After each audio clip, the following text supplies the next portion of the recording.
Hello दोस्तों, स्वागत है आपका आपके अपने YouTube channel economics just on tips पर। दोस्तों, लास्ट वीडियो में हमने बात की थी कि इंडियन इकोनॉमी ब्रिटिश रूल के टाइम पर कैसी थी। आज इस वीडियो में हम बात करने वाले हैं इकोनॉमिक प्लानिंग के बारे में। लेकिन इकोनॉमिक प्लानिंग को शुरू करने से पहले हम ये समझते हैं कि आखिरकार हमें क्या ज़रूरत थी इकोनॉमिक प्लानिंग की। देखिए, हमने फर्स्ट वीडियो में समझा है हमारे देश में ब्रिटिश गवर्नमेंट ने रूल किया था और उस समय हमारी इकोनॉमी बैकवर्ड और स्टेगनेंट हो गई थी। हमारा एग्रीकल्चर सेक्टर, इंडस्ट्रियल सेक्टर और इंटरनेशनल सेक्टर बिल्कुल डिस्ट्रॉय हो चुका था। उसका बहुत ज़्यादा एक्सप्लॉयटेशन किया गया था। तो अब ज़रूरत थी, क्योंकि 1947 में हमें अंग्रेज़ों से आज़ादी मिल गई थी, तो अब ज़रूरत थी कि हमारी इकोनॉमी को इम्प्रूव किया जाए और उसी लिए हमारी इकोनॉमी को ज़रूरत थी इकोनॉमिक प्लानिंग की। तो पहले जो वर्ड आया ये आया व्हाट इज इकोनॉमिक प्लानिंग। तो पहले मैं आपको बताता हूं इकोनॉमिक प्लानिंग क्या थी।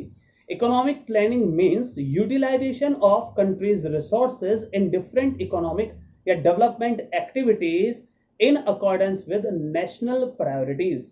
इसका मतलब है, इकोनॉमिक प्लानिंग का मतलब था कि जो देश के रिसोर्सेज हैं, देश का जो पैसा है, उसे डिफरेंट डेवलपमेंट एक्टिविटीज पर लगाया जाए, लेकिन नेशनल प्रायोरिटीज के अनुसार। अब यहां बात आ गई, ठीक है, डेवलपमेंट एक्टिविटीज में पैसा लगाना, लेकिन नेशनल प्रायोरिटीज का मतलब क्या है, इसको एक एग्जांपल से समझते हैं। मान लीजिए एक व्यक्ति है जो 7,000 रुपए पर मंथ कमाता है और उसके सामने दो चॉइस है, मतलब उसको अपना पैसा दो जगह खर्च करना है। एक, गर्मी बहुत ज्यादा आ रही है तो उसको एक कूलर लेना है ताकि वो अपने घर पर ठंडी हवा पा सके, और दूसरा फूड, क्योंकि फूड सबसे ज्यादा जरूरी होता है, उसको फूड पर पैसा खर्च करना है। अब जरा आप ही सोचिए कि दो ऑप्शन है, दोनों पर 7,000 रुपए खर्च होने वाले हैं। ऐसे में उसकी पहली प्रायोरिटी क्या होनी चाहिए? ठंडी हवा के लिए कूलर लेना जरूरी है या अपनी फूड रिक्वायरमेंट को पूरा करना जरूरी है? तो 100% है, उसकी प्रायोरिटी है अपने लिए फूड रिक्वायरमेंट को पूरा करना। बिल्कुल ऐसे ही हमारे देश में जो रिसोर्सेज थे उन पैसों को लगाना था, उन रिसोर्सेज को इन्वेस्ट करना था। लेकिन ऐसा नहीं कि रिसोर्सेज को कहीं पर भी लगा दिया, लगाना था हमारी प्रायोरिटीज को, नेशनल प्रायोरिटीज को देखकर कि पहले किस फील्ड में पैसा लगाना ज्यादा जरूरी था। तो ये तो थी इकोनॉमिक प्लानिंग, जिसमें हमने समझा कि रिसोर्सेज को डेवलपमेंट एक्टिविटीज पर लगाना था, वो भी नेशनल प्रायोरिटीज के अनुसार। अब हम बात करते हैं कैसे शुरुआत हुई प्लानिंग की। तो देखिए, 1950 में प्लानिंग कमीशन को स्टैब्लिश किया गया। 1950 में प्लानिंग कमीशन को स्टैब्लिश किया गया और जो प्लानिंग कमीशन के चेयरपर्सन थे वो थे प्राइम मिनिस्टर। और क्योंकि हमारे सबसे जो पहले प्राइम मिनिस्टर थे वो थे पंडित जवाहरलाल नेहरू, तो अकॉर्डिंगली अगर हम बात करें तो सिंपल वर्ड में कहा जाएगा कि 1950 में प्लानिंग कमीशन को स्टैब्लिश किया गया था और उस समय जो उसके चेयरपर्सन थे वो थे पंडित जवाहरलाल नेहरू। ठीक है, पंडित जवाहरलाल नेहरू थे। अब हमारे यहाँ प्लानिंग शुरू की गई 1951 से। 1951 से यानी कि 1 अप्रैल 1951 से हमारी प्लानिंग शुरू की गई थी। सबसे जो पहली प्लानिंग हुई थी, एक नंबर में क्वेश्चन आ सकता है। देखो, पहला क्वेश्चन तो ये आ सकता है कि प्लानिंग कमीशन को कब स्टैब्लिश किया गया? 1950 में। उसके चेयरपर्सन कौन थे उस समय? पंडित जवाहरलाल नेहरू, की प्राइम मिनिस्टर थे हमारे देश के। अब सबसे पहली प्लानिंग कब हुई? तो पहली जो प्लानिंग शुरू हुई थी 1951 में हुई थी, 1 अप्रैल 1951 में, और ये चली थी 31 मार्च 1956 तक, यानी कि 5 ईयर्स तक। क्योंकि इंडिया में प्लानिंग 5 ईयर्स तक की गई थी, इसलिए पहली प्लानिंग 1 अप्रैल 1951 से लेकर 31 मार्च 1956 तक चली है। अब एक क्वेश्चन आता है, who is the architect of planning? Planning का आर्किटेक्ट तो ये महालनोबिस होता है, इसको हम कहते हैं पीसी महालनोबिस। अब हम बात करते हैं जो प्लानिंग हमने की थी वो कैसे कैसे है। देखिए, 5 ईयर्स प्लानिंग हमारे यहाँ चलती रही है। अब हम बात करेंगे सिंपल वर्ड में हमारी प्लानिंग के ऑब्जेक्टिव्स क्या थे। आखिरकार प्लानिंग में हमने किस किस बात पर ध्यान दिया, क्या क्या हमारे प्लानिंग के ऑब्जेक्टिव्स थे। तो ऑब्जेक्टिव्स को शुरू करने से पहले मैं आपको एक बार रिवाइज करा देता हूं। हमने पढ़ा इकोनॉमिक प्लानिंग क्या थी। इकोनॉमिक प्लानिंग मतलब हमारे देश के रिसोर्सेज को डिफरेंट डेवलपमेंट एक्टिविटीज पर लगाना था according to the national priorities. दूसरी बात, हमारे यहाँ जो प्लानिंग कमीशन स्टैब्लिश किया गया था 1950 में किया गया था और जो उसके चेयरपर्सन थे वो थे पंडित जवाहरलाल नेहरू। तीसरी बात, जो सबसे पहली प्लानिंग शुरू हुई थी वो थी 1 अप्रैल 1951 से और ये चली थी 31 मार्च 1956 तक। फोर्थ, आर्किटेक्ट ऑफ प्लानिंग कौन है? इंडियन प्लानिंग का जो आर्किटेक्ट है वो है महालनोबिस, पीसी प्रशांत चंद्र महालनोबिस पूरा नाम है। अब हम बात करते हैं कि क्या ऑब्जेक्टिव थे हमारी प्लानिंग के, आखिर किस किस बातों पर ध्यान दिया गया। तो पहला ऑब्जेक्टिव था इकोनॉमिक ग्रोथ।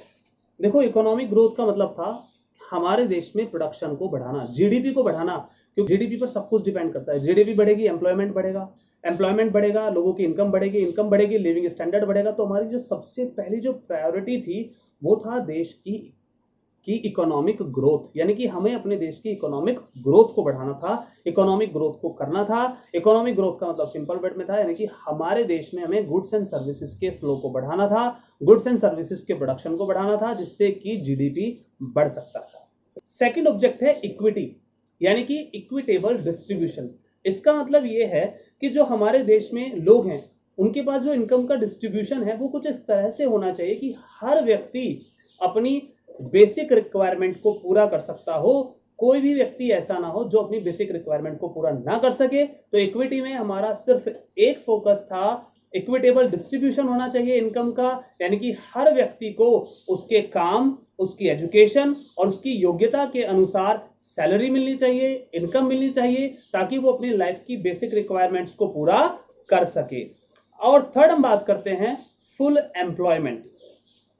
फर्स्ट हमने बात की इकोनॉमिक ग्रोथ की, हमें अपने देश में प्रोडक्शन बढ़ाना था, गुड्स एंड सर्विसेज के फ्लो को बढ़ाना था, जिससे जीडीपी बढ़ता, इनकम बढ़ती। सेकंड हमने कहा इक्विटी, यानी कि देश के हर व्यक्ति को, हर सेक्शन को इक्विटेबल इनकम मिलनी चाहिए। इसका मतलब यह है कि उसे उसकी योग्यता, उसे उसकी क्वालिफिकेशन के अनुसार, उसे उसके काम के अनुसार सैलरी मिलनी चाहिए, ताकि वो अपनी बेसिक रिक्वायरमेंट्स को पूरा कर सके। नेक्स्ट टॉपिक है फुल एम्प्लॉयमेंट, यानी कि हमारे देश के सभी लोगों के पास रोजगार होना चाहिए। अब मैं एक बात आपको पहले ही क्लियर कर देता हूं, फुल एम्प्लॉयमेंट का मतलब जीरो अनएम्प्लॉयमेंट कभी नहीं होता। आपको बहुत बार क्वेश्चन देखने को मिल सकता है full employment means zero unemployment, true और फॉल्स, तो बिल्कुल गलत है। देखो, पहले मैं आपको बता देता हूं जीरो अनएम्प्लॉयमेंट क्यों नहीं हो सकता, क्योंकि अनएम्प्लॉयमेंट कई प्रकार का होता है। एग्जाम्पल के तौर पर एक व्यक्ति है, मान लीजिए देश में रोजगार बहुत है, बट एक व्यक्ति है वो काम करना ही नहीं चाहता, तो वो क्या हो गया, वो अनएम्प्लॉयड हो चुका है। तो ऐसे में बहुत सारे लोग अपनी इच्छा से अनएम्प्लॉयड होते हैं। तो अगर फुल एम्प्लॉयमेंट है, फुल एम्प्लॉयमेंट का मतलब है कि उन सब लोगों को रोजगार मिल गया है जो जॉब करना चाहते हैं और किसी भी वेजेस पर जॉब करना चाहते हैं, उन सबको रोजगार मिल गया है, बस ये है फुल एम्प्लॉयमेंट।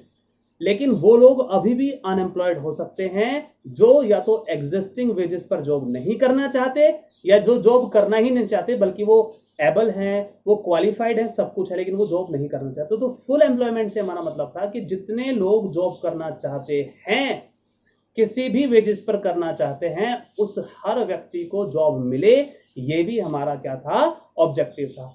नेक्स्ट ऑब्जेक्टिव था हमारा मॉडर्नाइजेशन, मॉडर्न करना। मॉडर्न करना यानी कि दो तरीके से हमें अपने आप को मॉडर्न करना था। पहला, हमें अपनी टेक्निक को अपडेट करना था, प्रोडक्शन की जो टेक्निक थी उसको बेस्ट करना था, ताकि प्रोडक्शन के लेवल को बढ़ाया जा सके।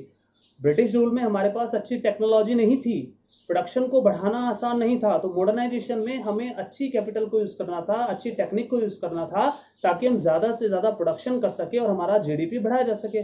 और दूसरा था लोगों की मेंटल सोच को, जो ओल्ड रिचुअल्स आ रहे हैं उनको बदलना, यानी कि सबके पास इक्वल अपॉर्चुनिटी होनी चाहिए। देखिए, कई बार कहा गया है, अगर हम बात करें ओल्ड रिचुअल्स की, तो कहा जाता था यार कि यहाँ लड़का काम कर सकता है, लड़की काम नहीं कर सकती, बाहर लड़के जॉब कर सकते हैं, लड़के जॉब नहीं कर सकती, लड़कों को फुल एजुकेशन पाने का राइट है, लड़की को नहीं। बहुत सारे इस तरह के रिचुअल्स चलते थे। तो मॉडर्नाइजेशन का मतलब था हमें अपने माइंड को बदलना था, हमारा जो माइंड सेट था कि नहीं ये काम लड़का कर सकता है, ये काम लड़की कर सकते है, उसको बदलना था, ताकि देश में दोनों मिलकर अच्छे से काम करें, दोनों के पास इक्वल अपॉर्चुनिटीज हो, फिर चाहे वो मेल हो चाहे वो फीमेल हो। इससे क्या होता है कि हमारा जो प्रोसेस है ग्रोथ एंड डेवलपमेंट का, वो काफी फास्ट हो जाएगा और हमारे देश को इससे काफी हद तक फायदा मिलेगा। प्रोडक्शन कैपेसिटी बढ़ जाएगी, प्रोडक्शन कैपेसिटी बढ़ेगी तो लोगों को और ज्यादा एम्प्लॉयमेंट मिलेगा। और लास्ट पॉइंट था सेल्फ रिलायंस। सेल्फ रिलायंस मतलब आत्मनिर्भर होना। ब्रिटिश रूल के टाइम पर हम ज्यादातर चीजें बाहर से इंपोर्ट करने लगे थे, तो हमारी कंट्री डिपेंडेंट हो गई थी। सेल्फ रिलायंस का मतलब था कि अब तक जो चीजें हम मंगा रहे थे, जिन चीजों के लिए हम दूसरों पर डिपेंडेंट थे, उन्हें अपने देश में प्रोड्यूस करना था, ताकि हम किसी पर डिपेंडेंट ना रहे, हमारी इकोनॉमी हो जाए सेल्फ रिलायंस, सब कुछ हम अपने देश में ही प्रोड्यूस करें।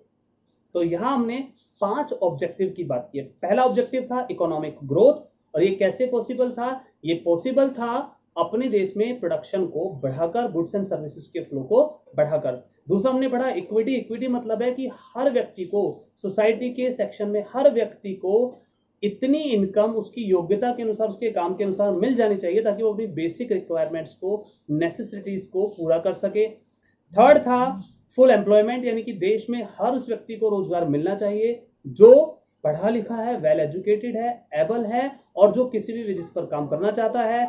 फोर्थ पॉइंट था मॉडर्नाइजेशन। इसका मतलब था कि हमें अपने आप को मॉडर्न करना है, अपनी टेक्निक को इम्प्रूव करना है और अपने माइंडसेट को बदलना है कि ये काम लड़का नहीं कर सकता, ये काम लड़की नहीं कर सकती, लड़कों को बाहर पढ़ने की परमिशन है, लड़कियों को नहीं है, लड़के जॉब कर सकते हैं, लड़की नहीं कर सकती। अपने माइंडसेट को बदलना था ताकि दोनों मिलकर काम कर सके और हमारे देश में प्रोडक्शन एक्टिविटीज को बढ़ाया जा सके। और लास्ट पॉइंट था सेल्फ रिलायंस, यानी कि अब तक हम डिपेंडेंट थे दूसरे देशों पर कि हमें चीजें इंपोर्ट करनी पड़ती थी, लेकिन अब जरूरत थी कि हम जिन चीजों को इंपोर्ट करते थे वो अपने देश में बना सके। तो ये हमारे ऑब्जेक्टिव थे। अब हम आपको बता दें कि ये जो ऑब्जेक्टिव होते हैं दो तरह के होते हैं। एक तो होते हैं long term objective. Long term objective का मतलब होता है कुछ ऐसे ऑब्जेक्टिव होते हैं जो हमें लंबे समय तक सोचकर रखने हैं कि हाँ इनका जो एम है, उनको जो फायदा है हमें लंबे समय तक मिलेगा। कुछ शॉर्ट टर्म थे।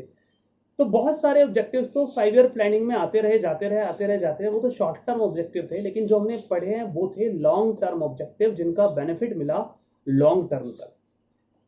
तो दोस्तों आज की वीडियो में इतना ही। मिलते हैं नेक्स्ट वीडियो में और हम बात करेंगे एग्रीकल्चर सेक्टर की।